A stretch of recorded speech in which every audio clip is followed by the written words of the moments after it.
Agora coloquem outro título aí.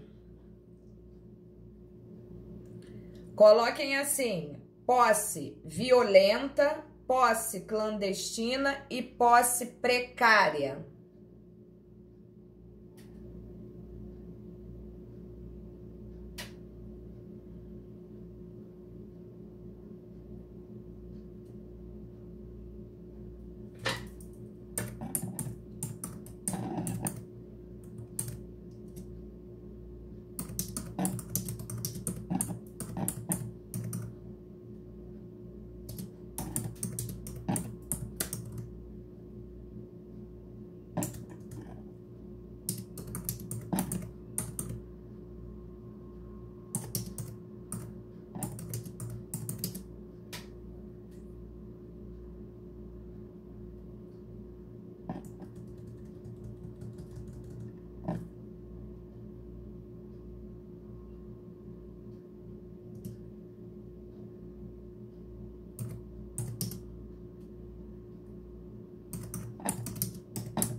O que a gente tem que ter em mente, gente, é que a posse violenta, ela estigmatiza, né?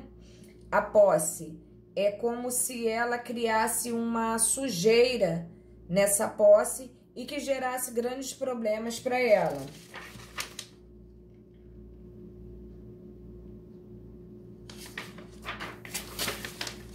Bom, vamos falar aí agora da posse clandestina. Botem aí, posse clandestina.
E a terceira aí, né, gente, é a precária.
Então, observem que elas têm pequenas variações, né? Qual é a última dela? A última é a precária.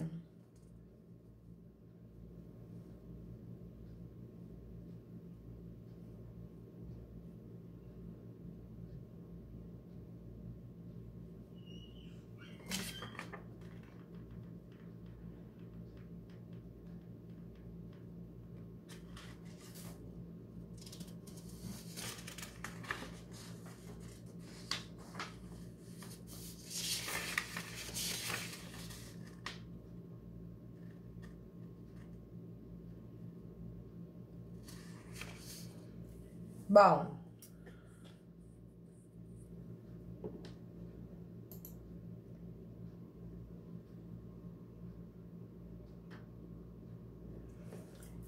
copiamos aí, gente, tudo bem? Deu para entender aí perfeitamente?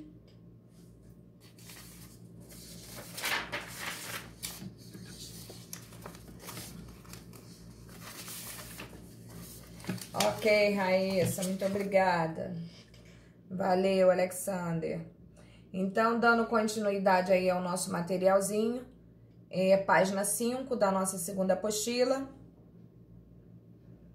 Nós entramos, então, na aquisição derivada, né?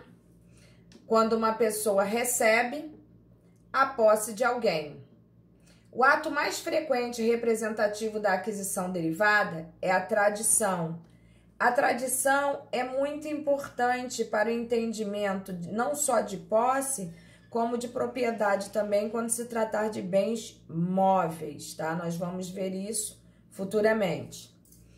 Na sua acepção mais pura, ela se manifesta por ato material de entrega da coisa, ou a sua transferência de mão a mão, passando do antigo ao novo possuidor.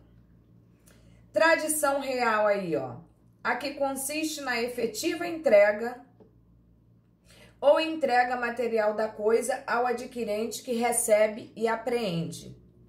É entregar mesmo, é o ato de entregar, tá? É o que a gente chama de tradição real.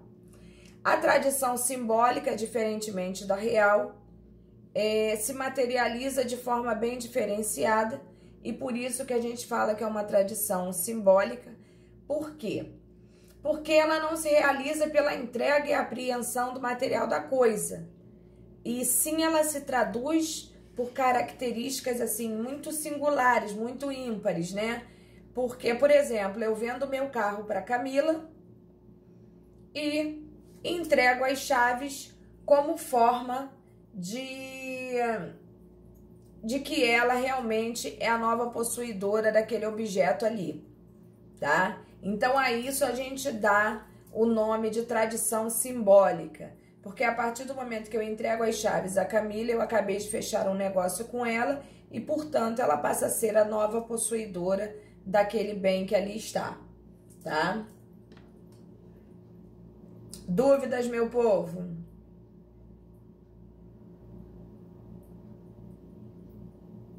Vocês estão dormindo? Ai, ai, ai, hein? E a tradição ficta aí, gente?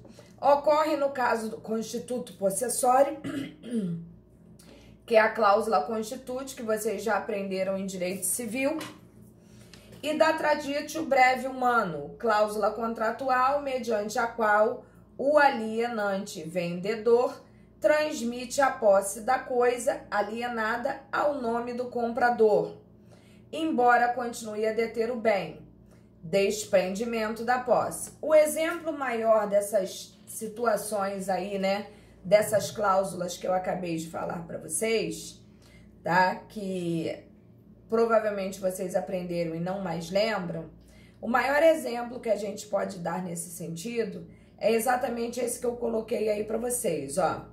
Eu vendo a minha casa, a Camila, né? Ali eu botei Fred e continuo possuindo-a como simples locatário. Bom, então eu vendi a minha casa para Camila, mas a Camila muito rica olha para mim e fala assim: Paula, você pode continuar aí, né? E você me paga um aluguel mensal, né? Eu deixei de ser proprietária para ser locatária. Então, neste sentido, eu perdi a propriedade em si, mas a posse, inclusive direta, eu detenho. Perceberam aí como funciona?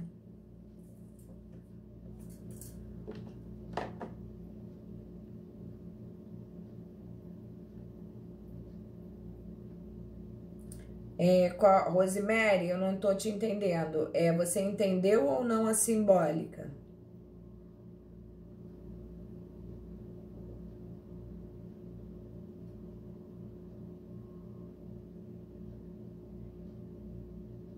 Não? A tradição simbólica, Rosemary, olha só. Se diz a tradição que, se não realizada pela entrega e apreensão material da coisa, porém mediante a de algo que a represente, como aquela do alienante que entrega as chaves do carro ao comprador, como sinal de que o está transferindo ao mesmo. Eu vendo meu carro para você e você, no momento do negócio, tá? Nós não assinamos sequer algum tipo de documentação nesse sentido, mas para informar a você que o negócio realmente está feito, eu lhe dou como forma simbólica, né, de que eu estou passando aquele bem para você, as chaves do carro. Entendeu? Isso pode acontecer de outra maneira também. Um título, por exemplo, de um clube, né? Até porque o carro seria um bem móvel, mas o título um bem imóvel, né?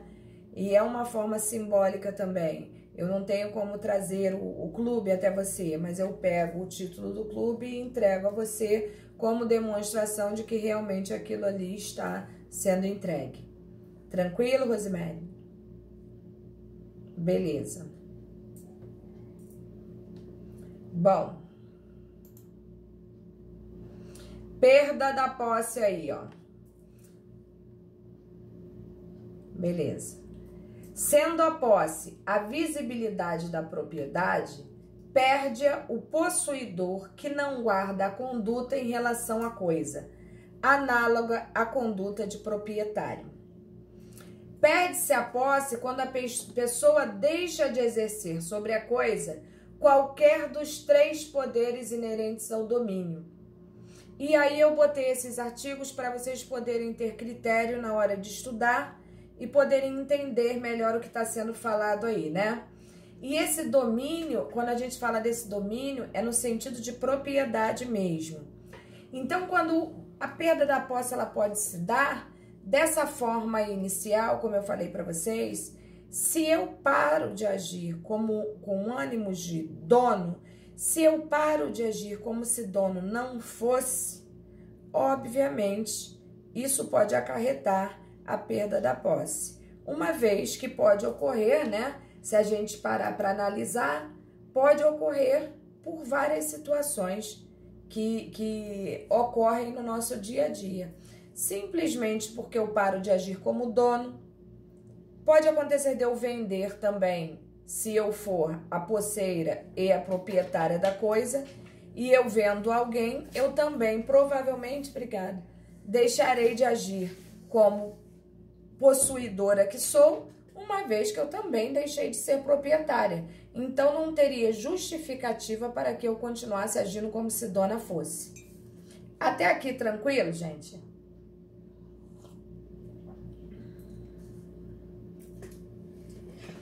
Mas vamos entender isso melhor. Vamos entender isso melhor. Na nossa página 7 aí, ó. Exemplificando. Perde-se a posse por abandono. Significa você renunciar à posse, né? Coisa é o que a gente chama de res delictae. Coisa abandonada, como colocar na calçada um sofá velho. Cuidado com isso. Porque às vezes, aparentemente, as pessoas se enganam com aquilo que elas estão vendo, tá? Muita gente já criou problema por situações análogas a essa aí. Observem só. Coisa abandonada, como colocar na calçada um sofá velho. Mas tijolo na calçada em frente de uma casa em obra não é coisa abandonada. É preciso sempre pensar com razoabilidade. No Brasil é costume, né, gente? A gente vai fazer uma obra em casa, a gente compra pedra, compra areia, compra tijolo, compra terra, né?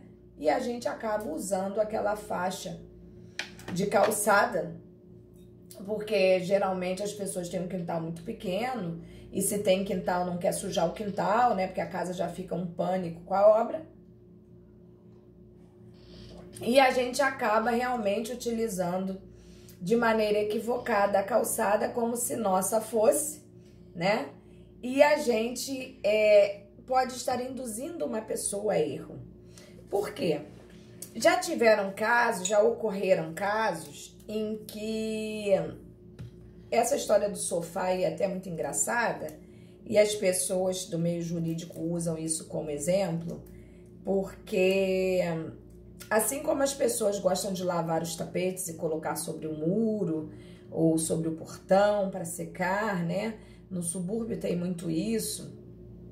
E já houveram casos também de pessoas que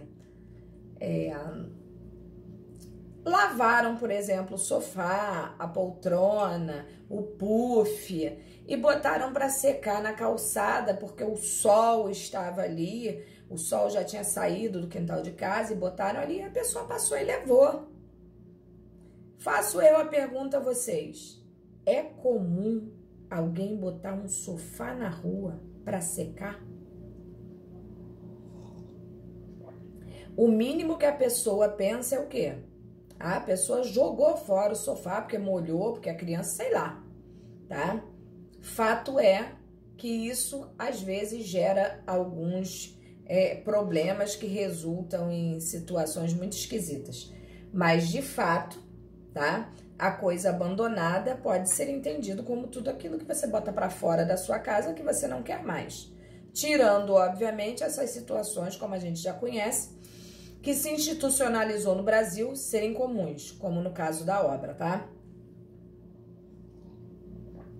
Segunda situação aí de exemplo, ó. A tradição. Entrega da coisa a outrem com ânimo de se desfazer da posse, como ocorre nos contratos de locação, compra e venda, comodato, entre outros fatores. Entregar a chave do carro ao motorista, manobrista, não transfere posse. Nesse sentido, é apenas detenção, tá? É uma relação, inclusive, ou de consumo, né? Consumo, eu digo a nível serviço, né? Não a nível bem, mas a nível serviço, porque se o manobrista pega o seu carro, ele está prestando um serviço, né? A empresa dele está prestando um serviço a você. Então, neste sentido, não há que se falar em posse, né? Vamos lá. Perda da coisa. É a res a missa, né? A perda, perdão, é involuntária e permanente. Ocorre quando a pessoa não encontra a coisa perdida e quem a encontrou não devolve. Isso é muito comum, né, gente? Isso a gente vê todo dia acontecer. Perda da coisa.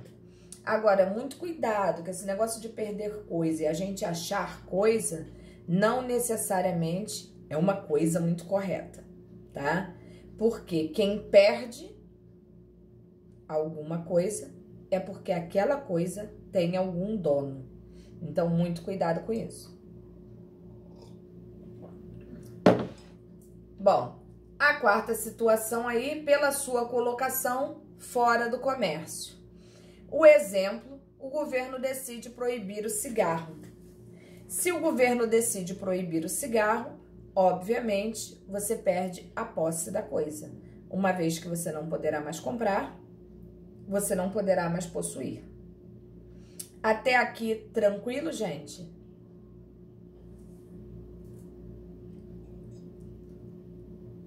Vinícius, mais ou menos isso aí. Apropriação de coisa achada, só que não é tão simples assim, né?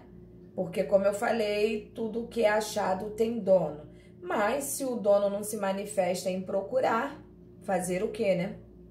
É aquele ditado, achado não é roubado. Realmente, achado não é roubado, né? Mas, em certas situações, pode ocasionar algum tipo de problema.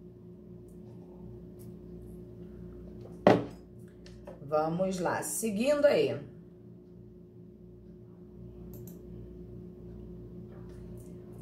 A outra forma também seria pela posse de outrem. Invasor, ladrão. Esse termo ladrão é um termo muito controverso na doutrina, né? Porque me parece assim uma coisa muito pesada, mas as pessoas utilizam, até porque é muito encontrado em todos os livros, né? O termo ladrão. Mas, ao nosso ver, vamos entender ali a questão do invasor. Superior a 1 ano e 1 dia, mesmo contra a vontade do legítimo possuidor.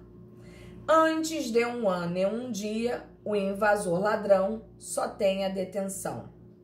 Isso é o que consta no 1208 e no 558 do CPC. Após esse prazo, já se tem a posse e após alguns anos terá a propriedade através do uso capião. Eu já vou explicar isso aí. Isso tudo se o proprietário permitir e não estiver questionando na justiça a perda do seu bem. Isso parece absurdo, proteger o ladrão invasor, mas o efeito do tempo é tão importante para o direito e a posse é tão importante para presumir, dar aparência, né, como eu já falei para vocês, a propriedade, que nas palavras de Ehring, citado por Silvio Rodrigues, mais vale que um velhaco excepcionalmente partilhe de um benefício da lei do que ver esse benefício negado a quem o merece, né? É mais ou menos como aquele refrão que se ouve no tribunal do júri, né? Que, aliás, eu adoro. É melhor um culpado solto do que o inocente preso.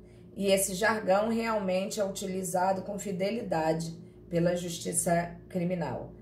Vocês sabem que eu atuo em ambas. Então, eu falo isso com, além de maior respeito e carinho, falo com jeitinho de quem conhece. Entendeu? Mas o que essa posse de outrem aí quer dizer? Bom, vamos imaginar que este meu relógio aqui, ele encheu os meus bagos, estou cansada de olhar para ele, tiro e coloco dentro de uma gaveta de qualquer móvel do meu quarto. Gente, vão se passar 10, 15, 20 anos, e se eu não mexer naquele relógio, ou alguém não sumir com o meu relógio, ele nunca deixará de ser meu. Porque, em verdade, fica muito difícil alguém se apossar de uma coisa que, além de estar às minhas vistas, está também à minha mão. Agora, no caso, por exemplo, de um invasor, de um ladrão, num imóvel de praia que você já não vai há anos e tem uma preguiça danada de ir, né? Aí você se questiona, ai, não vou não, é meu mesmo, o máximo que vai acontecer é chegar lá e a grama tá alta, o máximo que vai acontecer for o cupim comeu, né, as madeiras que guarneciam lá a varanda, e isso daí depois eu compro, eu pinto, eu faço e tá tudo certo. Mas o que você não sabe Camilinha, é penal na veia mesmo, muito na veia, você nem sabe o quanto. É muito, muito, bate aqui, ó, no coração. Entendeu? Mas um dia a gente vai conversar sobre isso.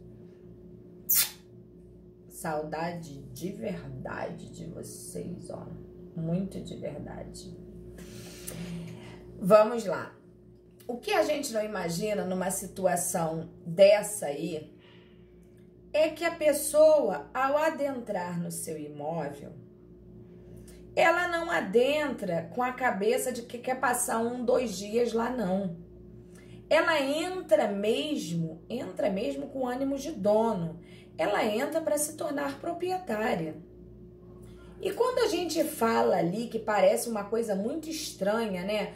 1 ano e 1 dia. Professora, que diabo é isso? 1 ano e 1 dia. Bom, o que eu quero dizer para vocês com isso? A pessoa invadiu a sua casa. Não espere passar o período de 1 ano e 1 dia para você questioná-la em juízo. Por quê? Porque antes de 1 ano e 1 dia, dessa famosa posse dela, ela só tem uma posse nova. Após 1 ano e 1 dia, ela já adquire uma posse velha. O que isso significa? Olha o que está escrito aqui, ó. Antes de 1 ano e 1 dia, o invasor ladrão só tem a detenção. E quando a gente fala em detenção, é meio assim complicado de entender como uma pessoa que invade só tem a detenção, se a detenção está severamente ligada à condição principalmente de subordinação, tá? Se a pessoa invade, ela não é subordinada a ninguém. Mas entende-se por uma ficção jurídica que aquilo que é abaixo da posse é uma detenção. E por isso que a doutrina entende que quando o cara não tem uma posse velha, ele tem uma mera detenção da coisa. O que nos acende uma luzinha. Não podemos permitir que a pessoa ultrapasse o tempo de 1 ano e 1 dia dentro do seu imóvel. Uma vez que posterior à comprovação de que ela está lá esse tempo todo e que você nada questionou na justiça, você deu a ela o direito à posse do imóvel. Ah, professora, então aí vai ficar difícil dela sair de lá? É impossível? Não, impossível não é. Agora, é muito mais trabalhoso, tá? Porque se eu tenho o título de propriedade do imóvel e tenho uma pessoa invasora do meu imóvel, não esqueçam que é a minha relação com a coisa. Porque eu não tenho contrato com aquele invasor. Isso é direito real. Então, cabe a mim, o proprietário, questionar essa invasão. Porque, na verdade, eu posso questionar o que eu quiser, porque eu tenho o título de propriedade. E eu posso contra qualquer um. É erga omnes. Lembram disso? Então, até 1 ano e 1 dia... Até 1 ano e 1 dia, preste atenção aí, Ronei. Até 1 ano e 1 dia, você vai tirar a pessoa lá de dentro facilmente se você tiver o título de proprietário.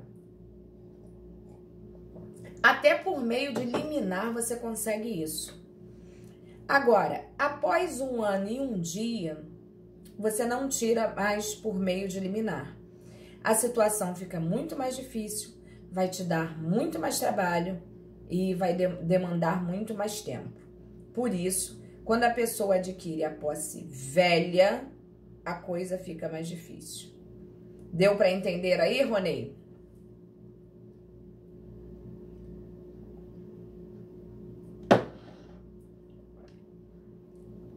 Bom,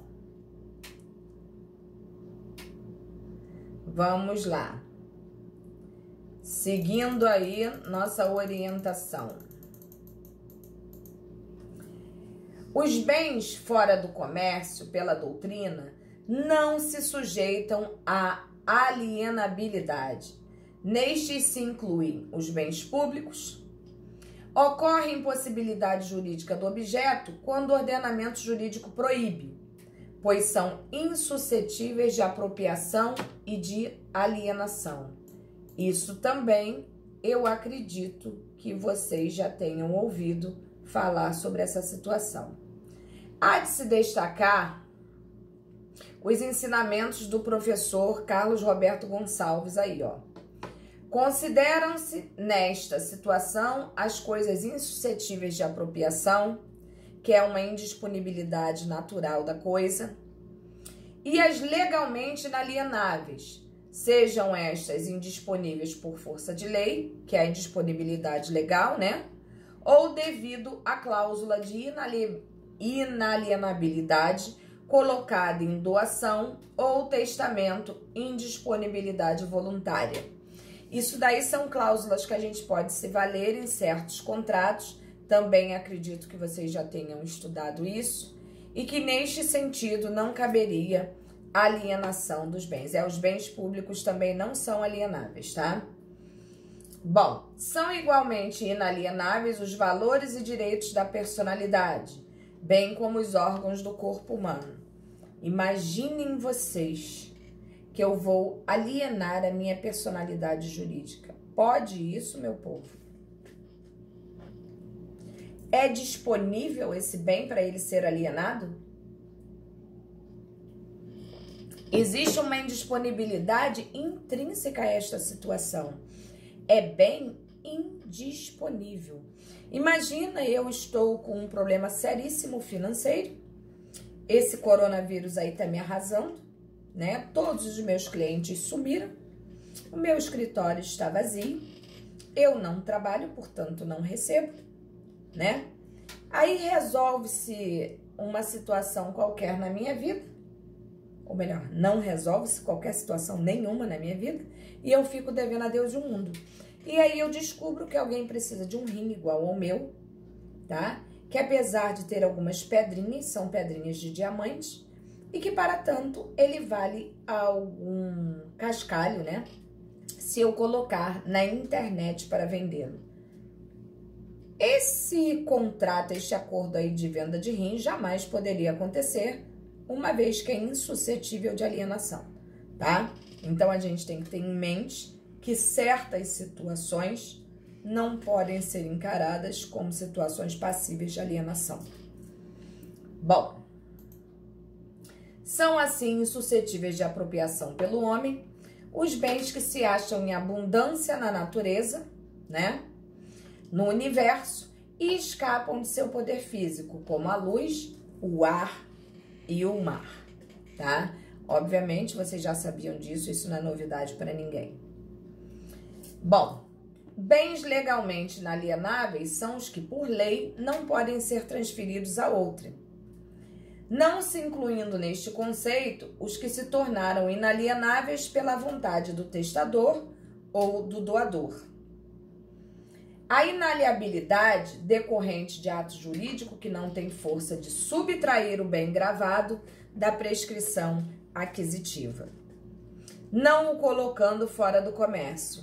Então, observem que o bem gravado, ele, em certas situações, né, ele pode ser alienável sim, uma vez que não se respeitou aí, né, a prescrição aquisitiva. É aquela história do eu dormi e perdi, tá? Porque quem não cuida de seu bem é muito comum de ocorrer a perda deste mesmo bem. Então, decidiu com efeito o Superior Tribunal de Justiça que com o uso capião simplesmente extingue-se o domínio do proprietário anterior, bem como os direitos reais que tiver ele